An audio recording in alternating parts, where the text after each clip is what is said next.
Amen. Merci au groupe musical pour la conduite de ces louanges et d'adoration. Notre Seigneur qui nous a dit qu'il est avec nous tous les jours jusqu'à la fin du monde, nous a également dit dans le livre de Jean 14, verset 1, que votre cœur ne se trouble pas. Croyez en Dieu et croyez en moi. Deux fermes assurances que nous avons. Le Seigneur est avec nous tous les jours jusqu'à la fin du monde. Il nous dit également que notre cœur ne se trouve point. Quelle que soit la situation que nous traversons, nous devons nous rappeler que notre Seigneur est avec nous. Et que c'est lui qui conduit notre navire.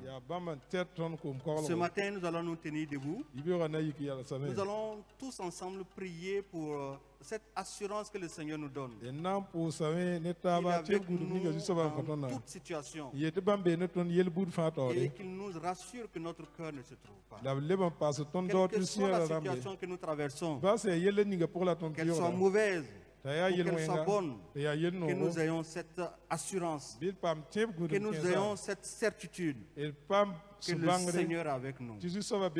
Nous allons nous tenir debout et nous allons prier réellement que le Seigneur nous donne continuellement cette assurance dans n'importe quelle situation que nous allons traverser.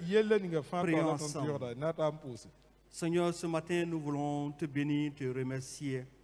Seigneur, merci, Papa, pour cette ferme assurance que tu nous donnes d'être avec nous, Seigneur, oui, tous les jours jusqu'à la fin du monde. Seigneur, tu nous donnes cette assurance, Seigneur, à travers ton esprit que tu vas nous conduire tous les jours. Nous bénissons ton nom, Seigneur, pour cette assurance que tu nous donnes. Merci aussi, Seigneur, pour cette promesse que tu nous fais. Oui, Seigneur, que notre cœur ne se trouve point, parce que, Seigneur, tu es là. Et c'est toi qui conduis toutes les situations. Ce matin, Seigneur, nous voulons élever ton nom. Nous voulons te bénir, nous voulons te magnifier, Seigneur, pour cette ferme assurance que tu nous donnes.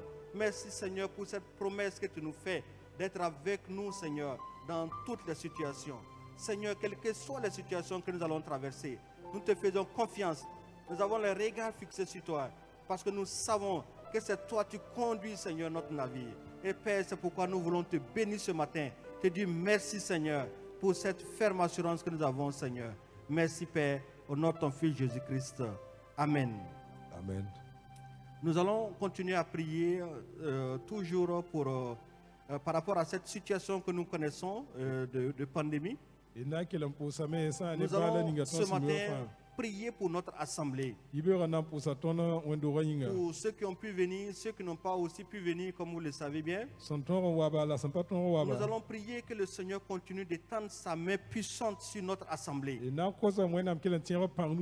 allons déclarer qu'aucun cas de maladie ne sera détecté dans notre assemblée. Amen. Parce que la puissante main du Seigneur va reposer sur nous. Nous allons prier par rapport à cela. Prions ensemble.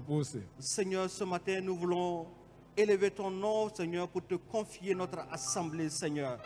Merci, Seigneur, pour ce que tu nous donnes d'être cette famille en toi, Seigneur. Merci, Seigneur, pour cette occasion que tu nous donnes encore de nous approcher de toi, pour te prier, pour t'adorer, pour te glorifier. Seigneur, ce matin, nous te recommandons ton assemblée ici présente. Pour tous ceux qui n'ont pas pu faire le déplacement, Seigneur, nous déclarons, Seigneur, que par ta puissance, Seigneur, aucun cas de maladie ne sera détecté dans cette assemblée. Parce que, Seigneur, tu es au contrôle de toute situation. Et nous t'invoquons, Seigneur, que tu prennes le contrôle de toute situation. Oh, Seigneur, tu es si miséricordieux et tu tiens toutes choses en tes mains. Merci, Seigneur, parce que tu vas nous garder, parce que tu vas nous protéger. Et nous proclamons cela avec certitude. Merci, Père. Au nom de ton Fils Jésus-Christ, nous avons prié. Amen. Amen. Nous allons prier cette fois-ci pour l'ensemble des églises chrétiennes qui ont repris les cultes Nous voulons prier et recommander toutes ces églises entre les mains du Seigneur. Que le Seigneur veille sur ces assemblées. Pour qu'aucun cas de maladie ne soit détecté au sein des églises. Pour que l'église ne soit pas un foyer de propagation à nouveau de la maladie dans notre pays. Prions et recommandons toutes les églises chrétiennes entre les mains du Seigneur. Que le Seigneur même soit celui qui les protège et que celui qui arrête cette pandémie. Prions ensemble.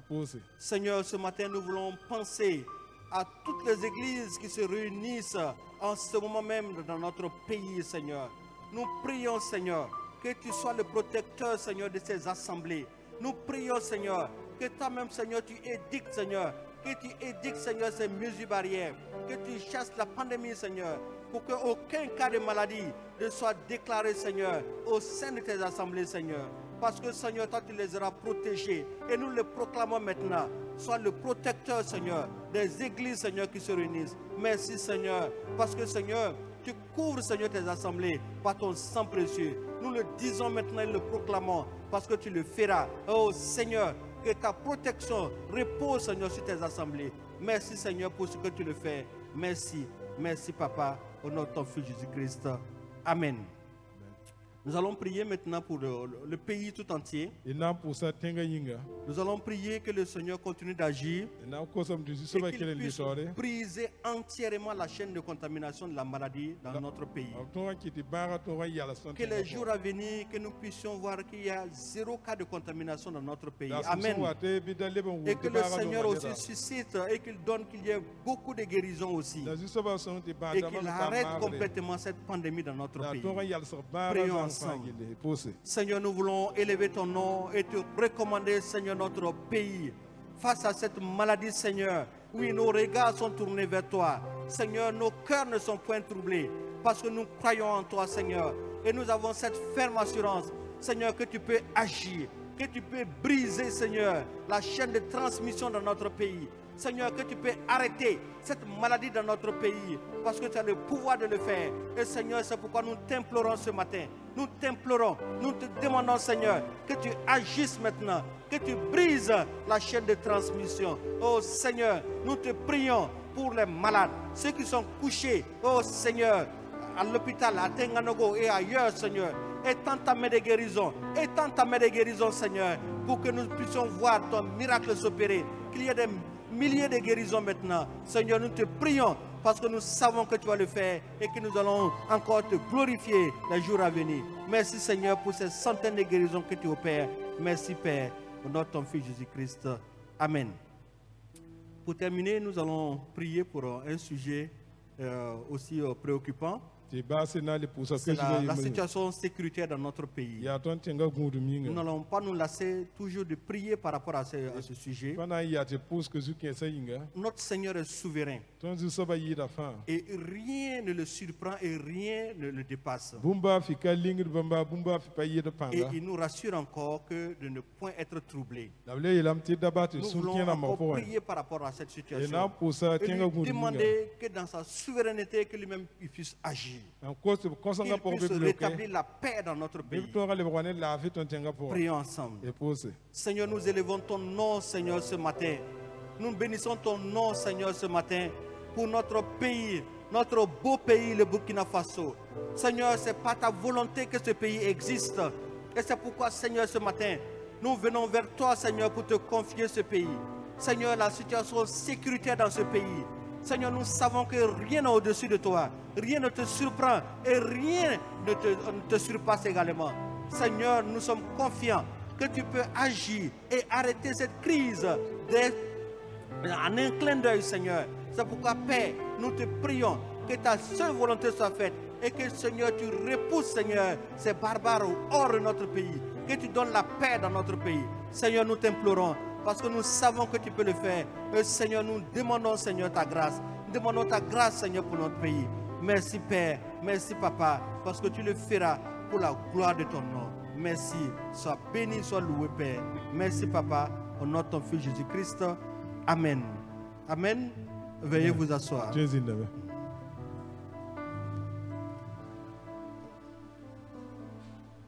Et comme il a été annoncé dimanche dernier, les offrandes sont collectées au niveau des différentes portes. Vous avez vu les paniers. Voilà, les gros paniers sur les chaises vertes, c'est pour recueillir les offrandes. Voilà, et les dîmes, nous les collectons dans les urnes comme d'habitude. Donc ce matin, nous n'allons pas fait passer les paniers pour recueillir les offrandes. Si vous n'avez pas pu déposer vos offrandes à l'entrée, en sortant, vous pouvez le faire de même que les dîmes. Voilà,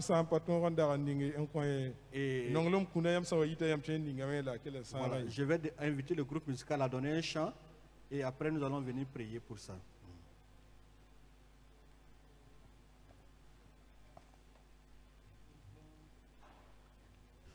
Nous pouvons nous tenir debout pour prendre la collecte.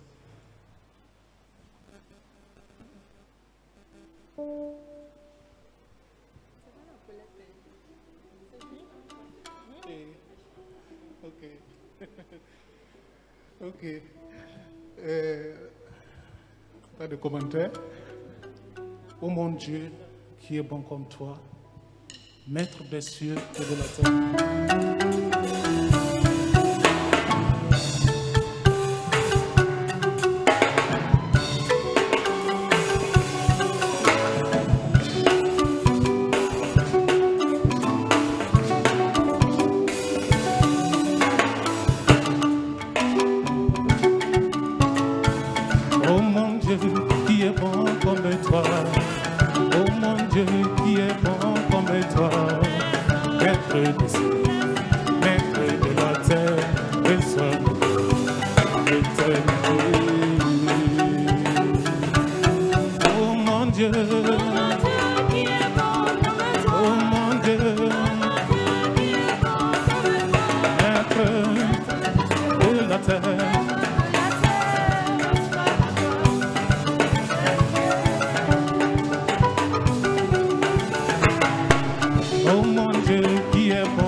Préparez à recevoir maintenant le message.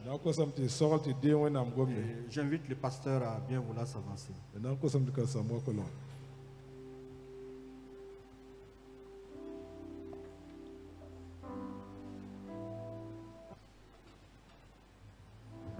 Je vous salue tous ce matin dans le nom de Jésus.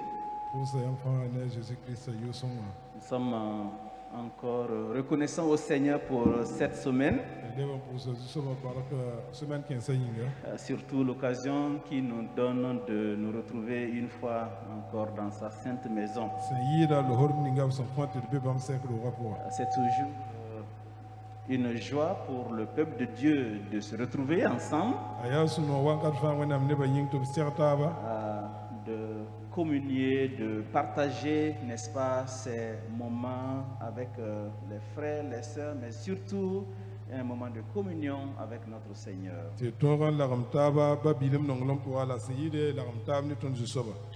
Et nous ouvrons donc nos Bibles dans Actes chapitre 1. Actes chapitre 1. Et nous reprenons donc le texte que nous avons lu en début de ce culte. Actes chapitre 1. Et nous lisons donc ceci. Théophile, j'ai parlé dans mon premier livre de tout ce que Jésus a commencé de faire et d'enseigner dès le commencement.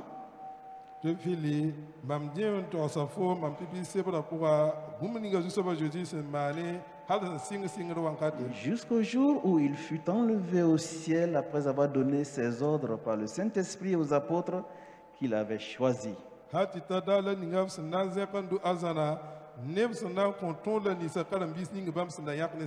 Après qu'il eut souffert, il leur apparut vivant et leur en donnant plusieurs preuves, se montrant à eux pendant 40 jours et parlant des choses qui concernent le royaume de Dieu.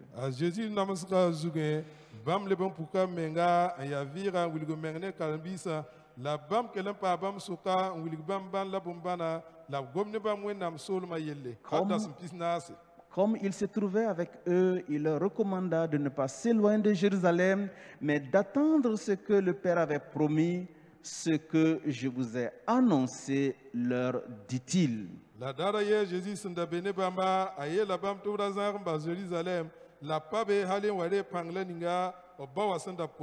Car Jean a baptisé d'eau, mais vous, dans peu de jours, vous serez baptisés du Saint-Esprit.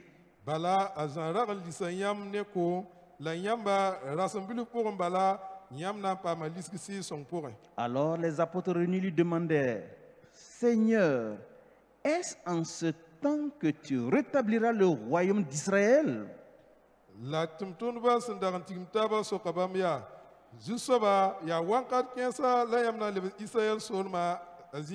Il leur répondit, ce n'est pas à vous de connaître les temps ou les moments que le Père a fixés de sa propre autorité.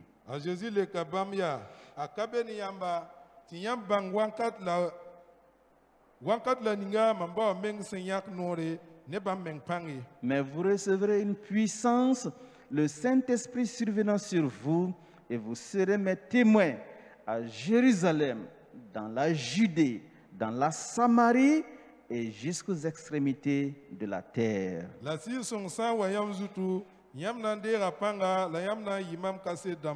Jérusalem, la Judée, la Samarie, Après avoir dit cela, il fut élevé pendant qu'ils le regardaient, et une nuée le déroba à leurs yeux.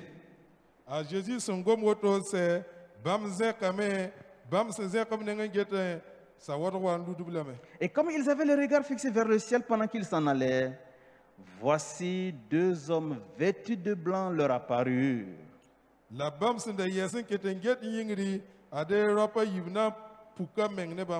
Et dirent, hommes galiléens, pourquoi vous arrêtez-vous à regarder au ciel? Ce Jésus qui a été enlevé du milieu de vous viendra de la même manière que vous l'avez vu allant au ciel. Jésus kanga wenam senzek te nyam yesenget bam tudu toto alzana awna libongwa woto wala yam senget. Alors ils retournèrent à Jérusalem de la montagne appelée des Oliviers qui est près de Jérusalem à la distance d'un chemin de sabbat. La din bam lebramen king Jérusalem c'est ya olive tanga zugu yesenda kazane Jérusalem c'est jem dara yemer kend bala. Nous allons nous arrêter là pour la lecture. En milieu de cette semaine, on a célébré, n'est-ce pas, donc la montée de Jésus au ciel. C'est ce que nous appelons l'ascension, la montée de Christ. Jésus-Christ, après avoir servi, après avoir donc annoncé le royaume de Dieu, Après sa crucifixion et sa résurrection, l'histoire nous dit qu'il va passer 40 jours avec les disciples. Et pendant ces 40 jours-là, Jésus va rappeler le thème central de son message.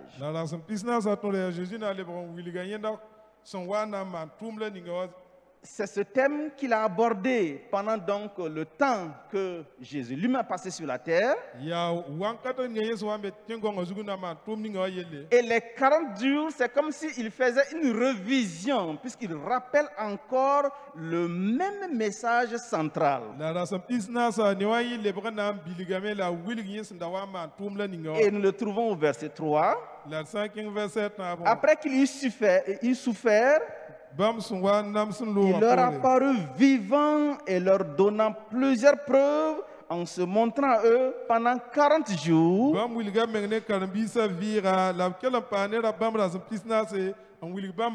Parlant des choses qui concernent le royaume de Dieu.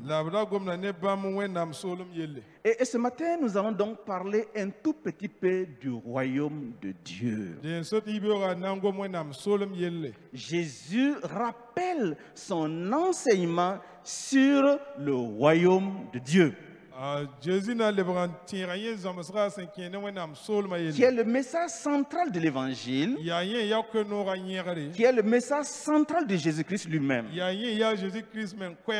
Mais qu'est-ce que le royaume de Dieu? Nous allons juste essayer de parler un tout petit peu de ça. Deuxièmement, comment être membre de ce royaume de Dieu? Et enfin, quel est notre rôle dans l'expansion de ce royaume de Dieu?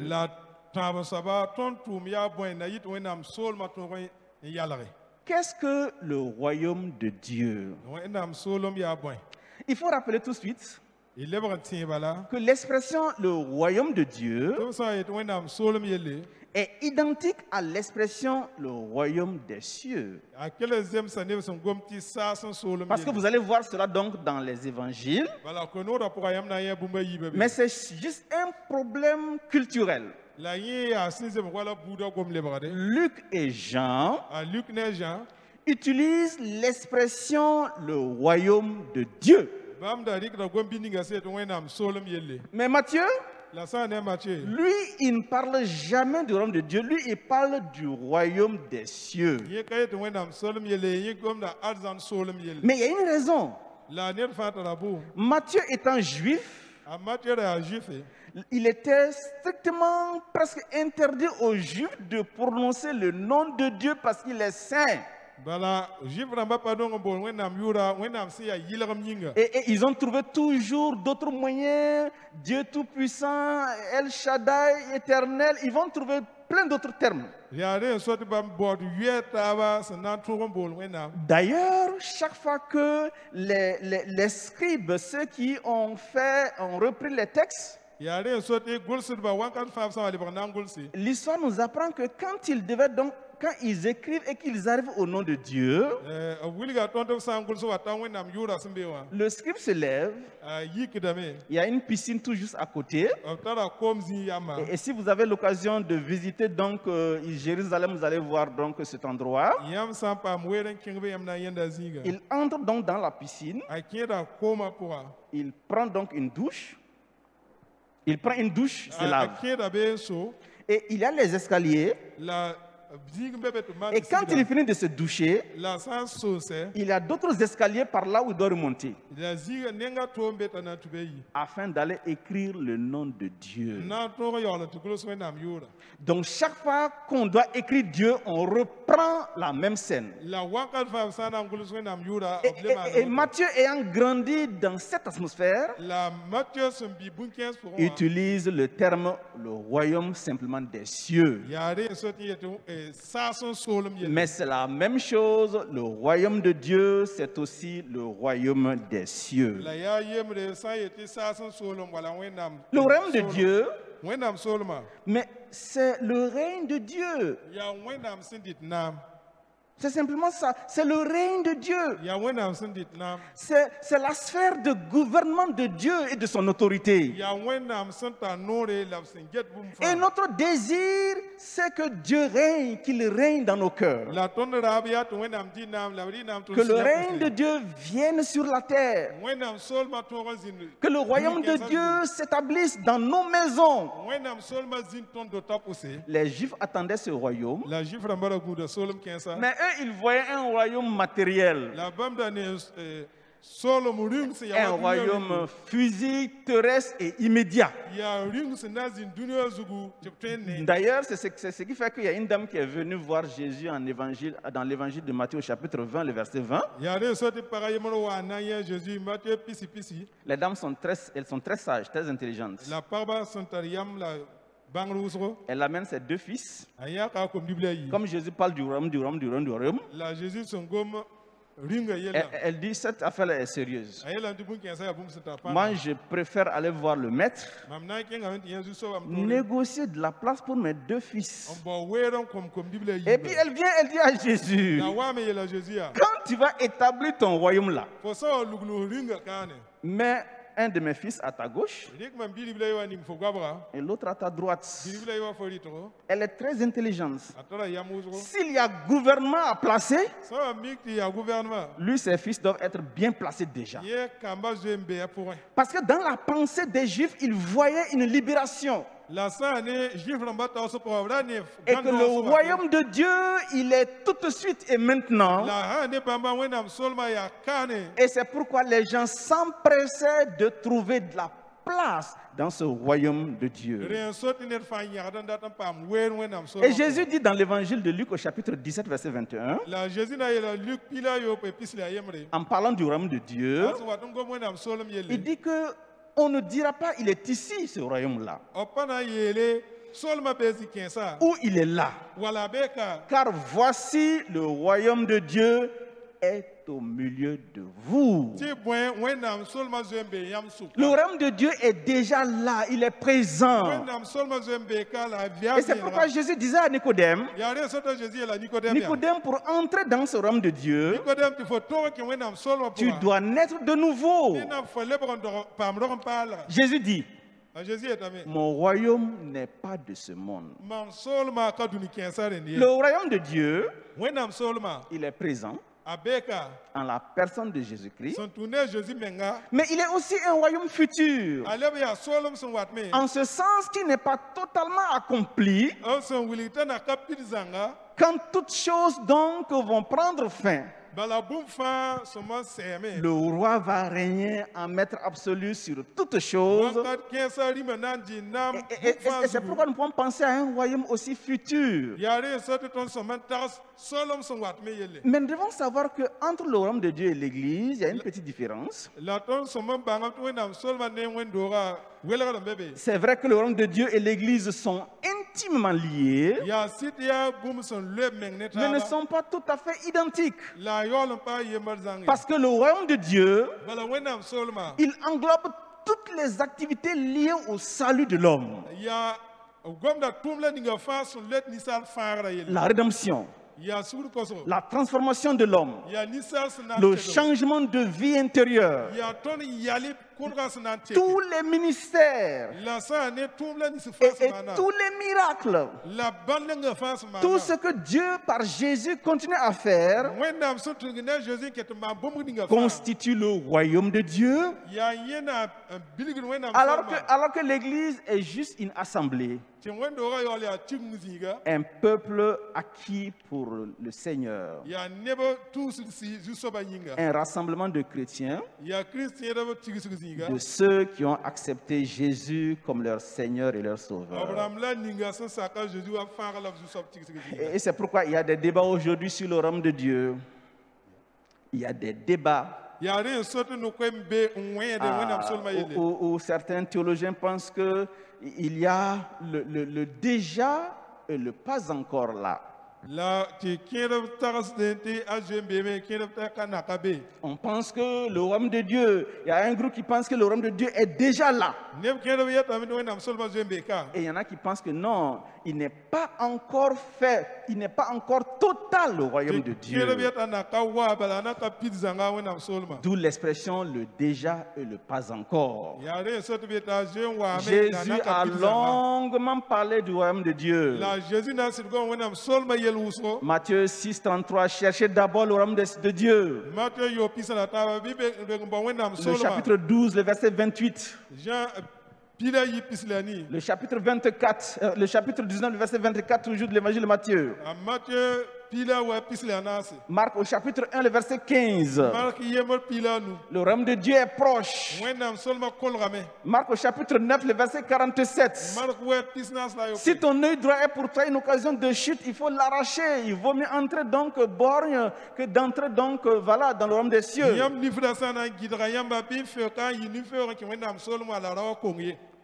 Toujours dans le chapitre 10, le verset 14, Jésus demande que nous soyons comme des enfants si nous voulons entrer dans le royaume de Dieu. Et Luc revient au chapitre 17, le verset 20, que ce royaume de Dieu-là ne vient pas pour frapper nos regards. Mais ce royaume de Dieu est déjà présent. Il est avec nous. Et dans l'évangile de Matthieu au chapitre 13, vous pouvez donc lire le chapitre 13, le verset 24, le verset 31, le verset 44, le verset 45, le verset 47. Il y a là plusieurs comparaisons que Jésus fait du royaume de Dieu. Le royaume de Dieu est semblable à. Le royaume de Dieu ressemble à. Et nous pouvons lire ces textes pour mieux comprendre ce que c'est que le royaume de Dieu. Comment être membre de ce royaume de Dieu? Comment participer ou comment donc en tout cas entrer en quelque sorte dans ce royaume de Dieu? La première des choses pour être membre de ce royaume de Dieu, c'est le dépouillement de nous-mêmes. C'est de nous vider de nous-mêmes. Se vider de notre soi en quelque sorte. Notre vieille nature doit être crucifiée si nous voulons entrer dans le royaume de Dieu. Dans l'évangile de Luc au chapitre 9, le verset 23, Jésus dit: si quelqu'un veut venir après moi, vous voyez, c'est une condition, mais en même temps une volonté. Si quelqu'un veut venir après moi, qu'il renonce à lui-même, qu'il se charge de sa croix et qu'il me suive. C'est volontairement qu'on décide d'adhérer à ce royaume de Dieu. Mais il est nécessaire que nous devons d'abord nous vider, nous dépouiller de nous-mêmes. En Matthieu au chapitre 5, les versets 1 à 3, Jésus dit: heureux les pauvres en esprit, car le royaume des cieux est à eux en quelque sorte. Il s'agit bien ici des pauvres en esprit. C'est vraiment les pauvres en esprit, de ceux qui savent, qui sentent qu'ils ne connaissent rien sur les choses du Seigneur, des gens qui reconnaissent qu'ils sont pécheurs, qui savent qu'ils dépendent de Dieu. On parle ici de ces pauvres en esprit. Je sais que dans le temps, les gens pensaient qu'on dit que c'est les pauvres qui vont aller dans le royaume de Dieu. Mais le texte dit des pauvres en esprit. Des gens qui cherchent Dieu dans leur esprit, qui font le vide afin que Dieu lui-même se révèle. Jésus nous invite à nous dépouiller de notre vieil homme, à nous dépouiller de notre vieille nature, si nous voulons participer à ce royaume éternel de Dieu. La deuxième chose, nous devons être unis à Jésus-Christ. Unis au Christ. Dans Matthieu au chapitre 7, le verset 23, Jésus dit que des gens diront, Seigneur, mais n'avons-nous pas fait des miracles en ton nom? Nous avons fait donc des miracles, nous avons fait ceci ou cela en ton nom. Matthieu au chapitre 7. Et regardez donc ce que le texte nous dit à partir du verset 23.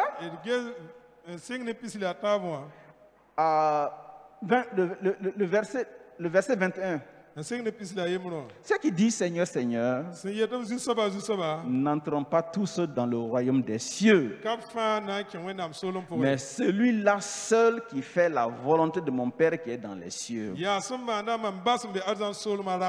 Plusieurs me diront en ce jour-là, Seigneur, Seigneur, n'avons-nous pas prophétisé en ton nom? N'avons-nous pas chassé des démons en ton nom? N'avons-nous pas fait beaucoup de miracles en ton nom? Alors je leur dirai ouvertement, je ne vous ai jamais connu, retirez-vous de moi, vous qui commettez l'iniquité. Je ne vous ai jamais connu. Et c'est pourquoi nous ne devons pas donc nous laisser troubler par ceux qui font des miracles parfois, ou par ceux qui accomplissent un miracle, enfin, un ministère exaltant ou en tout cas étonnant. Parce que Jésus connaît ceux qui lui appartiennent. Et qu'on peut faire des miracles. On peut même chasser des démons. On peut faire toutes ces choses et ne pas appartenir au royaume des cieux. Mais ceux qui appartiennent au royaume de Dieu, au royaume des cieux, ce sont ceux-là qui font la volonté de mon Père qui est dans les cieux. Dans l'évangile de Jean au chapitre 3, verset 36, le texte dit, celui qui croit au Fils a la vie éternelle. Celui qui ne croit pas au Fils ne verra point la vie, mais la colère de Dieu demeure sur lui. Vous voyez, celui qui a le Fils, celui qui s'unit au Christ, devient membre de ce royaume de Dieu. Mais celui qui n'est pas uni au Christ, celui-là n'a pas la vie en lui, puisqu'il n'a pas le Fils. Il n'est pas inscrit sur le registre donc du royaume de Dieu. En 1 Jean au chapitre 5, le verset 12, il est écrit, celui qui a le Fils a la vie. Celui qui n'a pas le Fils de Dieu n'a pas la vie. La troisième chose nécessaire, c'est la foi et l'amour de Dieu.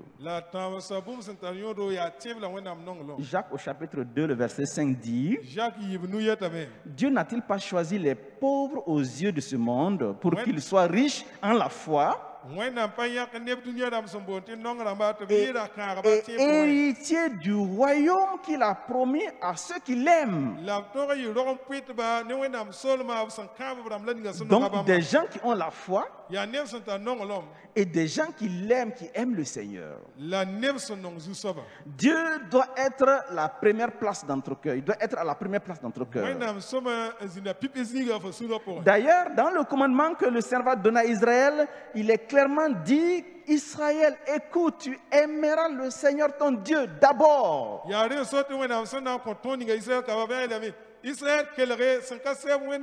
Que Dieu doit être placé à la première place. L'amour du Seigneur et la foi en ce Dieu-là, voilà ce qu'il faut remplir pour entrer dans le royaume de Dieu. Et enfin, la persévérance, bien sûr. Luc au chapitre 9, le verset 62 dit, celui qui met la main à la charrue et qui regarde en arrière n'est pas digne du royaume de Dieu. Celui qui met les mains à la charrue. Je ne sais pas si vous avez déjà labouré avec une charrue, avec des bœufs ou un âne ou un cheval. Mais quand vous avez les mains sur la charrue, on ne peut pas suivre en même temps ce qui se passe derrière. Et on dit souvent que celui qui est en train de courir, qui veut gratter donc le dos, ça ne marche pas ensemble. Celui qui met les mains à la charrue et qui veut regarder derrière lui, lui, il n'est pas propre pour le royaume des cieux. Et en Actes au chapitre 14, verset 22, le texte dit que Jésus fortifiait les disciples, les exhortant à persévérer dans la foi et disant que c'est avec beaucoup de tribulations qu'il nous faut entrer dans le royaume de Dieu. Vous voyez, beaucoup de tribulations. D'où l'idée de la persévérance. D'où l'idée de l'endurance.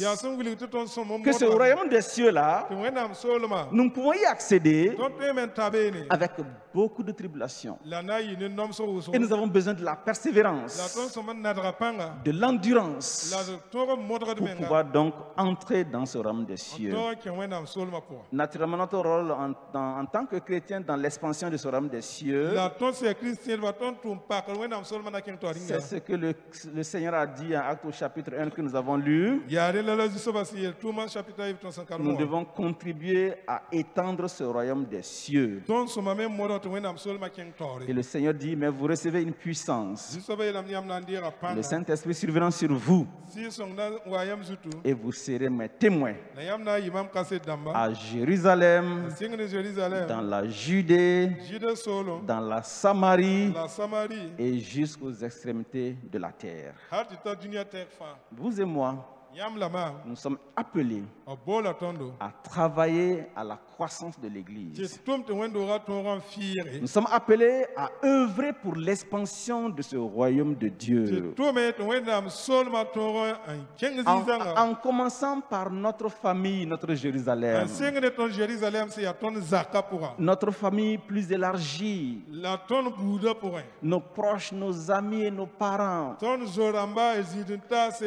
En allant plus loin vers notre Judée, vers le village un peu plus loin, en allant plus loin vers la Samarie, les peuples qui n'ont pas encore connu le Seigneur, que nous pensons qu'en fait peut-être qu'ils n'ont même pas droit au salut, parce que parfois nous pensons que notre peuple est supérieur à tel autre peuple, alors qu'aux yeux de Dieu tous les peuples sont au même niveau. Nous avons le devoir d'aller vers ces peuples, d'aller au-delà de notre pays par exemple, pour partager ce message du royaume de Dieu. Vous serez mes témoins, a dit Jésus. Et Christ nous fait confiance en faisant nous ses témoins qui vont travailler à agrandir à la croissance de ce royaume de Dieu.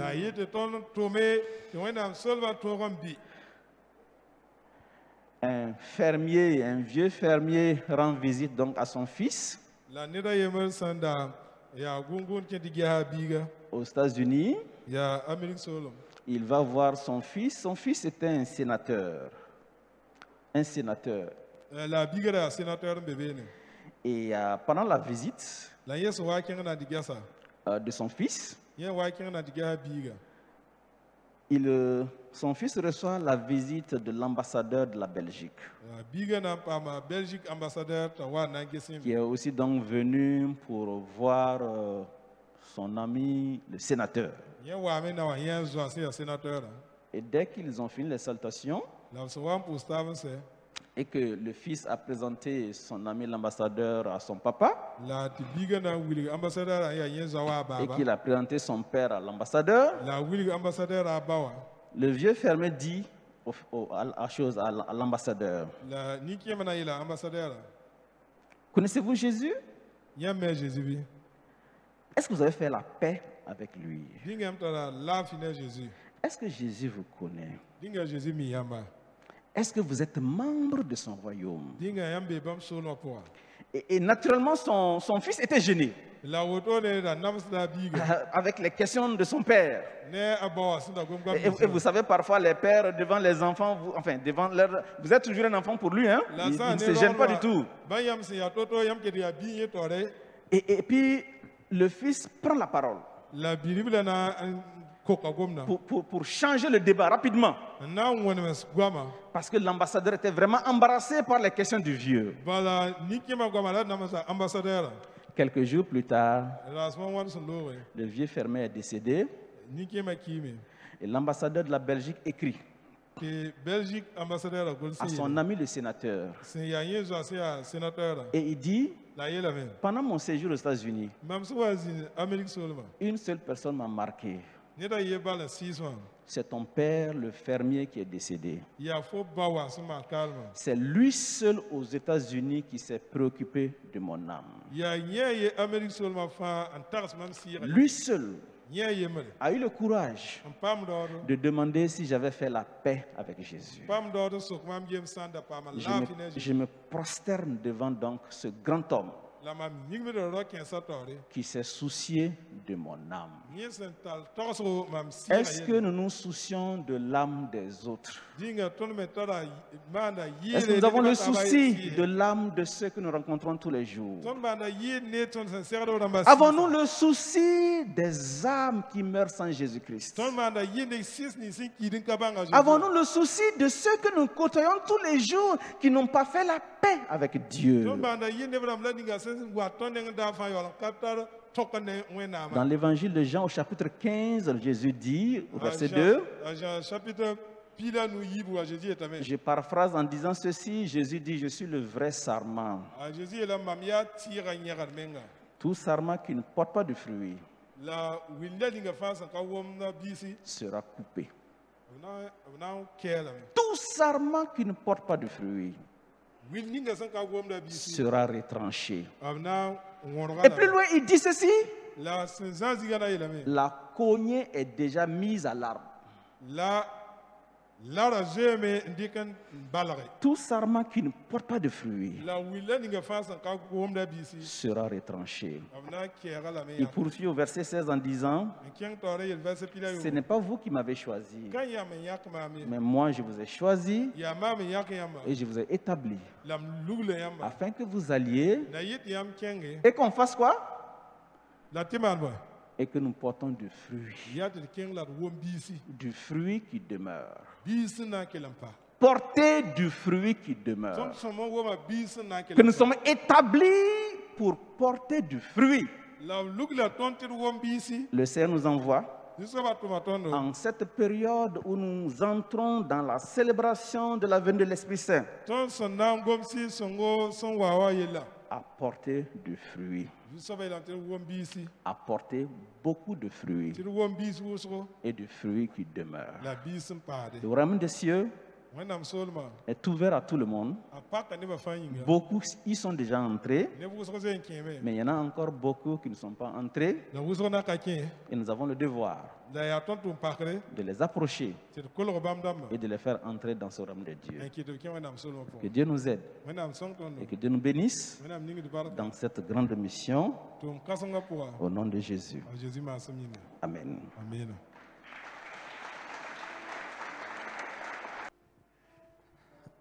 Disons merci au Seigneur pour ce message. Nous sommes appelés à être les témoins de ce royaume. Quel privilège pour nous d'être des témoins du royaume de Dieu. Nous allons nous tenir debout. Nous allons inviter les pasteurs à venir prier pour nous, pour que nous soyons vraiment des témoins fidèles, qui traduisent fidèlement ce qu'est le royaume de Dieu. Que nous soyons des témoins non apeureux mais courageux qui saisissent toutes les occasions pour parler de ce royaume. Le pasteur va prier en même temps pour la fin et nous recommander entre les mains du Seigneur.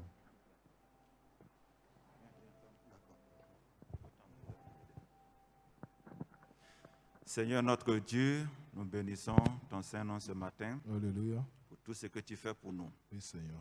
Merci encore pour cette journée que tu nous as donnée. Nous rassembler ensemble dans ta maison, Père, pour te louer et aussi entendre tes sages conseils qui nous viennent de ta parole. Alléluia. Merci parce qu'il t'a plu de nous appeler à toi. Oui. Afin que nous soyons appelés tes enfants et que nous fassions partie de ton royaume, ce royaume merveilleux. Merci encore pour cela ce matin. Merci.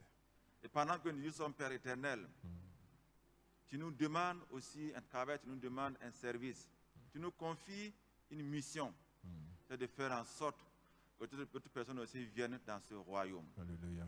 Nous voulons ce matin te demander une fois de plus encore, là où nous sommes, chacun à son niveau, que tu nous aides afin que nous puissions être des instruments qui vont contribuer à répandre ta parole.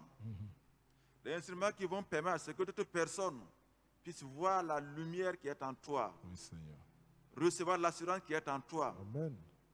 Et te confier leur vie.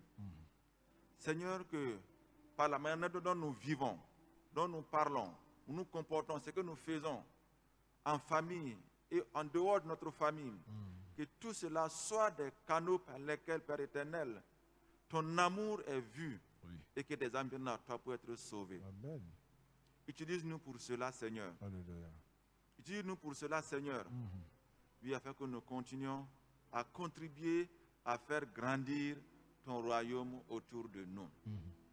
Viens, Seigneur, fixer solidement ces paroles dans nos cœurs. Amen. Afin que nous marchions conformément à ces paroles en la mettant en pratique. Nous sommes, Seigneur, au terme de notre culte de ce matin. Et nous venons devant toi, Seigneur, pour te demander de nous accompagner pendant que nous serons de repartir chez nous. Amen. Et d'être avec nous durant toute la semaine. Tes enfants auront certainement des mouvements à faire entre la maison et le lieu de travail et encore bien d'autres déplacements. Accompagne, Seigneur, afin que tout ce développement se passe très bien. Seigneur, aide-nous dans nos différentes activités, afin que nous puissions parvenir à un rendement politique qui glorifie ton Saint-Nom. Amen. Père, pour ceux-là qui, pour une raison ou une autre, sont chargés, sont lourds ce matin, ou ont encore des soucis dans leur vie, nous te prions, Père éternel, du haut de ton trône, de tenir ton regard favorable sur ces frères et sœurs, pour les libérer, pour les permettre, Seigneur, de vivre dans la quiétude, la tranquillité et dans la joie à tout moment. Alléluia. Merci, Seigneur, pour ta fidélité, pour nous accompagner. Merci. Pour toujours, selon que ta parole nous le dit, que tu es avec nous tous les jours jusqu'à la fin des temps. Merci pour ta présence. Continue à nos côtés. Merci. Dans le nom de Jésus-Christ. Amen. Amen. Amen. Bon dimanche à vous.